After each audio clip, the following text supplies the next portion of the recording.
cinematic titles like this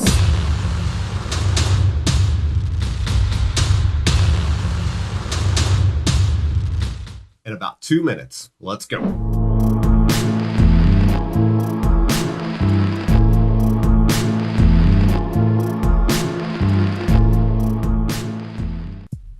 Hey, Sam with VidFX here. Welcome back. Today we're going to go over some quick, easy graphics in After Effects. I know After Effects is kind of daunting when you first look at it. However, it's actually pretty easy to use. Once you learn the basics, you can get some title graphics going pretty quickly. And then what we're going to do is take them into Premiere Pro, and you can use them as a template from the Essential Graphics panel. Really quick, really easy. Let's jump into After Effects.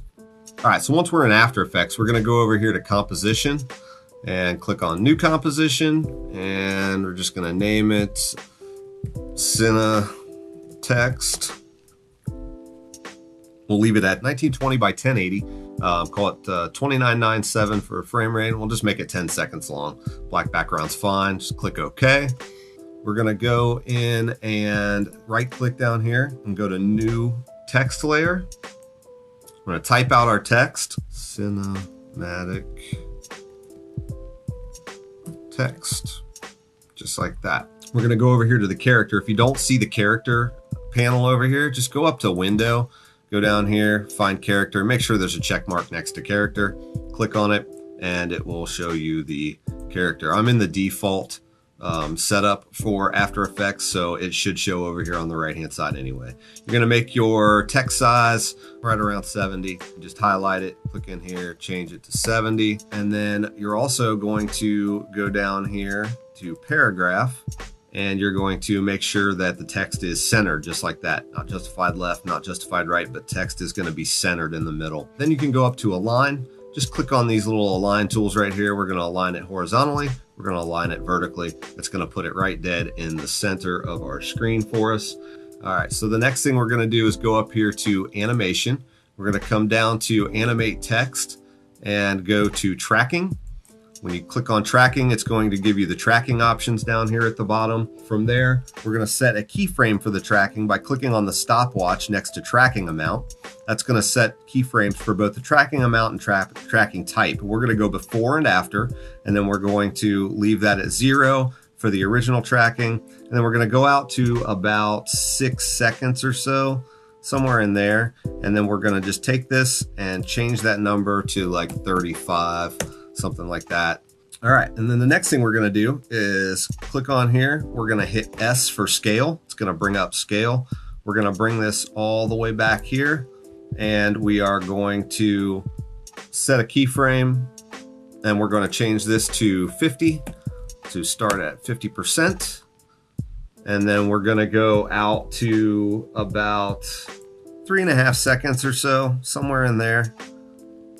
And we're going to set that to 150% at 3.5 seconds. So we're building some keyframes in, and that's going to allow our text to kind of come out of the center and come forward like that. So the next thing we're going to do, we're going to click right here. We're going to hit T for opacity. We are going to click on the stopwatch again to set a keyframe. We've got our keyframe at the front here.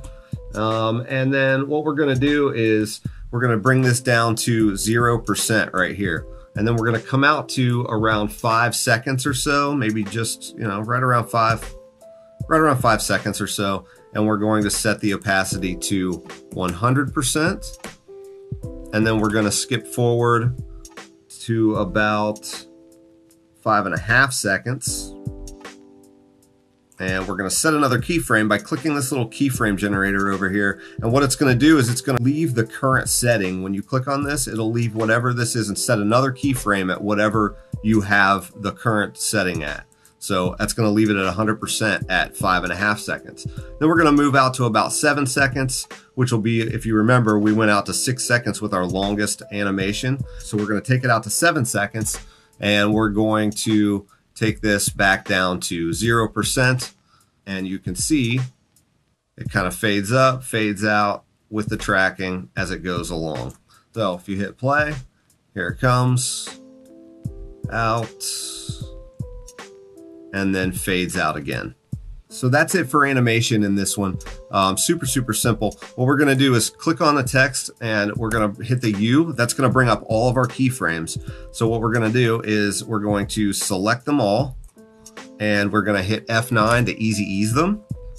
And then if you're not aware, if you grab all of your keyframes, select all your keyframes, and if you don't like that this is 7 seconds long, you want to make it shorter or you want to make it longer, if you hold the Alt or Option key if you're on a Mac and grab that last keyframe, you can shorten the time up and it keeps them all consistent with each other, which is really cool, really helpful to, kind of a quick tip for you guys to use.